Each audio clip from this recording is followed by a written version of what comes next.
The sun was setting behind the truck stop when three masked men approached what they thought was an easy target: an old trucker fueling up alone.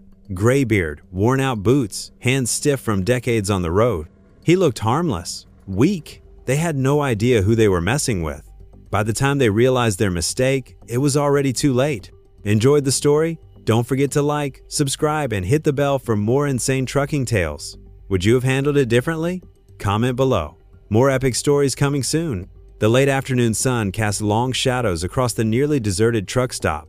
Dust swirled in the warm breeze as Hank, an old-school trucker with decades on the road, climbed out of his rig. His boots hit the pavement with a solid thud, the sound lost beneath the distant hum of engines and the occasional honk of a passing semi. He wasn't in a rush. Hank never was. Years behind the wheel had taught him patience, taught him to read people, situations, and most of all, danger. And danger was watching him. Three young men loitered near the entrance of the convenience store, dressed in dark hoodies despite the heat. Their faces were half covered, hands shoved deep in their pockets, and their eyes followed Hank like predators tracking an old bull. He felt their stares but didn't acknowledge them. Not yet. He moved toward the gas pump, swiping his card with the slow, methodical motion of a man who had seen too much to be rattled easily. One of the men muttered something under his breath. The others chuckled. Hank sighed. Here we go. He didn't turn around but could hear their footsteps on the pavement, soft, deliberate, closing in. The kind of steps men take when they think they have the upper hand. You got a nice truck, old man, one of them said, his voice dripping with mock admiration. Hank kept his eyes on the fuel gauge. Yep, bet it's worth a lot, another added, stepping closer. Big old rig like that. You got cash on you, huh? Hank finally turned his head, just enough to get a look at them. Three of them, all young, maybe mid-20s, trying too hard to look tough. Hank had seen their kind before. He leaned against the truck and took a deep breath, his expression unreadable. If you're looking for charity, boys, the church is a few miles back. The leader of the group smirked. Oh, we ain't looking for charity, Grandpa. We're looking for an easy score. Hank let the silence stretch, his grip tightening ever so slightly on the fuel nozzle. His heart didn't race. It hadn't in years. But something in his gut told him these punks weren't just talking. They wanted trouble. You got the wrong guy, Hank said finally, voice calm as a still pond. The leader scoffed, shaking his head. Now, old man, I think we got the right one. One of the other men took a step forward, pulling a switchblade from his pocket. The metal glinted in the fading sunlight. Hank exhaled slowly. It wasn't the first time someone had made this mistake, and it sure as hell wouldn't be the last. The leader of the group twirled the switchblade between his fingers, grinning like he had already won. His two friends flanked him, shifting in anticipation, their confidence growing by the second. They weren't just testing Hank anymore. They were making their move. Hank didn't flinch. Listen, fellas, he said, voice steady as a highway at dawn. You walk away now, and we all forget this ever happened. The leader scoffed. You hear that, boys? Grandpa's giving us a chance. He turned the knife in his palm. Problem is, we don't need chances. We take what we want.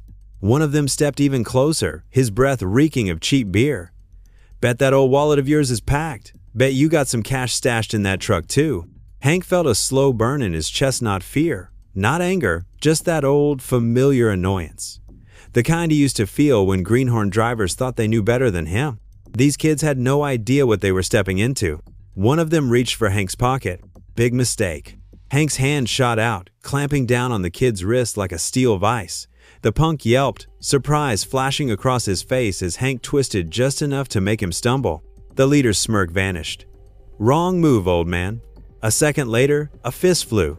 Hank dodged just enough to take the sting out of the hit, but it still clipped his jaw. His head snapped to the side, pain blooming along his cheekbone.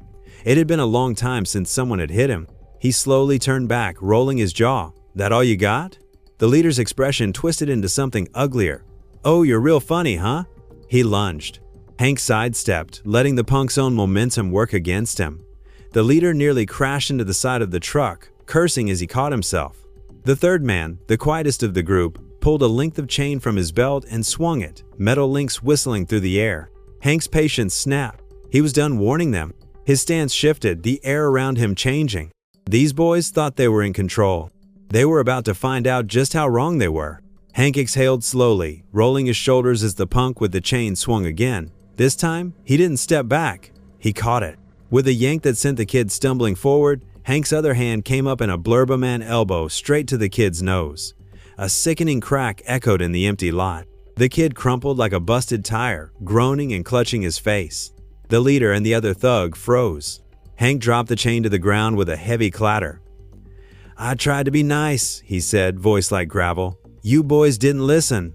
The leader's face twisted in rage. He lunged again, blade flashing under the truck stoplights. Hank moved faster. He sidestepped the thrust, grabbed the punk's wrist, and twisted. The knife clattered to the ground. In one fluid motion, Hank shoved the kid into his buddy, sending them both stumbling backward. They weren't laughing anymore. Hank straightened, wiping a bit of blood from his lip where the first punch had grazed him. His blue eyes, sharp as ever, locked onto the two still standing. "You got two choices," he said, voice calm but firm. "Walk away, or I make sure you crawl away." The leader hesitated, his breath ragged. The moment of decision hung thick in the air. Hank took a step forward. The leader flinched. That's when Hank knew he had them. They weren't hunters anymore. They were prey. The leader wiped blood from his busted lip, rage twisting his face. But Hank could see the hesitation now, the fear creeping in behind those wild eyes. The old trucker cracked his knuckles, rolling his shoulders like a man getting ready for round two. "Well," he said, stepping forward. "You wanted to fight, didn't you?" The other thug, the one still standing, took a nervous step back. His hands were still clenched into fists, but his confidence was leaking out of him like air from a slashed tire. "Shut up and take him," the leader barked, trying to regain control. "He's just one old man." Hank sighed. "Still not learning, huh?" The remaining punk lunged, throwing a desperate punch. Hank slipped it effortlessly, hooked an arm around the kid's wrist, and yanked. The thug's feet left the ground for a split second before Slam Hank drove him face first into the side of his own buddy's car. The metal dented with a loud crunch. The punk slid to the ground, groaning, barely conscious. The leader's eyes darted from Hank to his downed crew, panic flashing across his face. His bravado was gone. "Looks like it's just you now," Hank muttered, stepping closer. The leader staggered back, shaking his head. You don't know who I am," he stammered. "Oh, I know exactly who you are," Hank replied. "You're just another wannabe tough guy who thought picking on an old trucker would be easy." He nodded toward the growing crowd of bystanders watching from the truck stop. Every single one of them had seen what happened. The leader realized it too. His reputation? Destroyed. Then, just to twist the knife, Hank reached into the punk's own jacket, pulled out his wallet, and flipped it open. He raised his eyebrows. "Oh, this is cute," he said, smirking. "You call yourselves the Midnight Reapers? What, you boys start a biker gang after your moms kicked you out of the basement?" A wave of laughter rippled through the crowd. The leader's face burned red. "No, Hank tossed the wallet into the dirt at the guy's feet. "Here's some advice, son. If you're gonna play the big bad outlaw, maybe don't get your ass kicked by an old man in front of half the truck stop." The crowd roared. Truckers, gas station workers, even a couple of regulars standing by their rigs, they had all seen it. The leader's hands trembled. He knew he had lost. With one final pathetic look, he turned and ran. His boots kicked up dust as he bolted for the highway, humiliated, broken. The last thug, still groaning on the ground, scrambled after him. "Wait up, man." Hank exhaled, shaking his head. "Damn kids." One of the truckers clapped him on the back. "Hell of a show, Hank. You ever need backup, you give us a call." Hank smirked. "Don't think I'll need it." Hank watched as the last of the punks disappeared down the road, tails tucked between their legs. The truck stop was still buzzing, truckers shaking their heads, workers whispering about what they had just witnessed. Some laughed, others nodded in approval. But Hank? He just sighed, rolling his stiff shoulders as he walked back to his truck. One of the younger truckers, a guy in his 30s with a thick beard and a ball cap, jogged up beside him. "Hey man, that was incredible. I mean, He mimed a few punches in the air, still hyped from the fight. "I thought they were gonna kill you." Hank chuckled, pulling a cigarette from his pocket. "Yeah? So did they." He struck a match and took a slow drag. "That's the thing, kid. Bullies are loud. They're real good at acting tough until someone hits back." The young trucker nodded, eyes still wide. "Guess they learned the hard way." Hank exhaled a plume of smoke, watching it drift into the desert sky. They always do. Just then, the truck stop owner, an old woman named May, stepped out from behind the counter. Her apron was stained with coffee, and she had a dish towel slung over her shoulder.